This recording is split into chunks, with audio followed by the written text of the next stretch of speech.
Pak Huda, di sini saya akan bertanya ya, karena di sini yang dibahas adalah sholat, zakat, dan haji ya.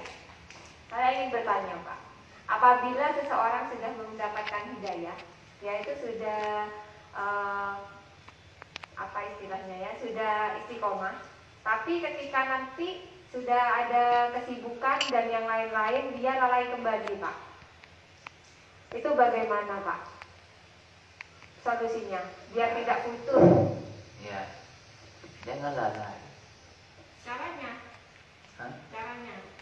Caranya seperti yang sebelumnya. Caranya seperti yang sebelumnya. andai kata yang sebelumnya itu istilahnya sudah istiqomah kan ya, tapi nyampe di pertengahan itu karena apa istilahnya, karena kelalaian sibuknya kerja dan lain-lain, Berarti dia sibuk. futur. Sibuk berarti satu saja ya, satu sibuk. soalnya lain. Sibuknya itu berapa jam? Yang istiqomah itu apanya? Sholatnya. Istiqomah itu sholatnya. Terus awalnya dia itu kan istiqomah, tapi sibuknya, kerjanya apa? Kerjanya apa? Pokoknya intinya kerja dapat dari jam 7 sampai jam 10. Ada lah. Kerja yang ninggal no sholatnya ada. Ada Apa? Itu orangnya. Nah, cara mengatasi futurnya itu loh Pak, kita kan Ya kudu ekstra memang. niat berarti walaupun sudah kesibukan bagaimanapun harus ditinggalkan. Iya, kesibukan itu kan kondisi. Sedangkan kondisi kan tidak bisa dihindari, apalagi pekerjaan kan, apalagi punya keluarga. Ini kalau memang sholat menolong ya tahu salah kok. Ya enggak? Iya. Kemudian Jadi ibadah sama pekerjaan tidak bisa disaingkan, tidak bisa dibenturkan. Dua-duanya harus saling beriringan dan bersinergi. Tapi itu jadi tolak ukur kita ketika pas sibuk-sibuknya kerja ya, pas pada adzan Allahu Akbar langsung sholat, itu gimana? Berarti orang itu apa? Kucing kan? Beda dengan temannya, mungkin sama-sama dengar adzan Allahu Akbar, gila marina. Beda kan? kalau sudah misalnya Nah itu jadi titik tolak kita, keimanan kita di dalam kehidupan pekerjaan. Pak, kalau misalkan kita sudah dalam kondisi karena sudah capek, sudah bekerja, gitu, sedangkan kita masih belum sholat isya, gitu. Iya. Sudah badannya namanya tidak kuat, terus gimana Pak? Kan nanti bangun kan? Bisa kan? Bangun kan? Bisa kan sampai subuh? Iya. Sholat, misal mari maghrib ya, mari maghrib. Ini kan kembali lagi tergantung dari niatnya, pribadinya masing-masing. Bukan hanya niat loh, tidak bisa. Kalau niat itu kan cuma hanya di hati, tidak bisa cuma dengan niat. Misal ekspresi aku cinta sama kamu, ya tidak kira bisa aku cinta kamu, harus ada pembuktiannya. Aku Islam, aku bertakwa, aku beriman kepada Allah. Tapi mana Islammu mana? Oh, tidak sholat, tidak zakat, tidak bosong, buktinya mana? Jadi niat yang disertai dengan Iya, makanya di pondasi Islam itu ada 3, iman, Islam, dan ihsan. Iman itu meyakini dengan hati, mengucapkan dengan lisan, dan mengamalkan dengan perbuatan. Paham? Nah, Islam ini apa? Takwa, melaksanakan semua yang diwajibkan oleh Allah dan menghindari atau menjauhi semua yang dilarang dari Allah. Itu Islam, takwa. Kalau ihsan itu beribadah kepada Allah seolah-olah kita melihat Allah Subhanahu wa taala, atau seolah-olah Allah melihat kita. Itu yang dinamakan khusyuk. khusyuk, ikhlas. Itu. Makanya itu tidak bisa, ketiganya ini tidak bisa.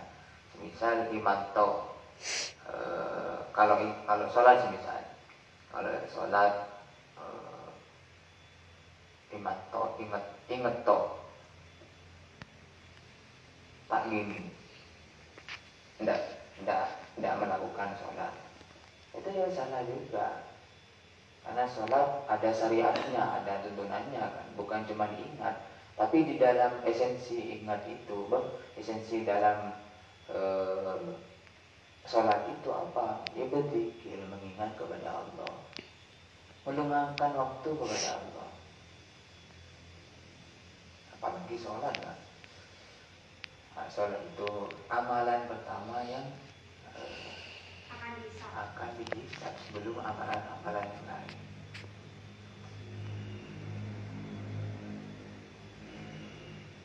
Tidak ada alasan untuk meninggalkan sholat kan. Bahkan di syariat itu diajarkan kalau tidak bisa berdiri, duduk. Kalau tidak bisa duduk, berbaring. Kalau tidak berbaring, miring. Kalau tidak bisa miring, dengan kedipan mata. Kalau tidak kedipan mata, dengan hati. Kalau tidak bisa dengan hati, disolatin. Ini loh. Aduh, Tidak ada alasan ngeri. kesibukan, tidak ada. Tidak ada. Berarti intinya berarti kesimpulannya kita harus benar-benar niat yang disertai dengan tindakan. Iya. Islam itu kan paksaan sih. Hah? Islam itu kan harus dipaksa Harus memang. dipaksa. Tapi tidak memaksa. Nah, tapi tidak memaksa. Maksudnya dipaksa. Makanya Imam Al-Ghazali itu sabar itu ada dua. Sabar yang sabar kepada sesuatu yang diwajibkan kepada kita. Kedua, sabar yang kepada sesuatu yang tidak sesuai dengan keinginan kita. Yang pertama, sabar kepada sesuatu yang diwajibkan kepada kita. Semisal sholat. Kan pernah kan sampean merasa, nggak sholat malah. Ya enggak? Betul, Itu betul. saja. Enak-enak sing hari Minggu. Salat hari Minggu. Kan masih ada kan, tapi kita harus sabar, harus memaksakan diri kita karena apa ya, kewajiban. Tapi itu tingkatan anak kecil. Sholat dengan apa? Dengan berprasangka bahwa itu kewajiban, itu apa? Tingkatan Anak kecil. Keimanan anak kecil.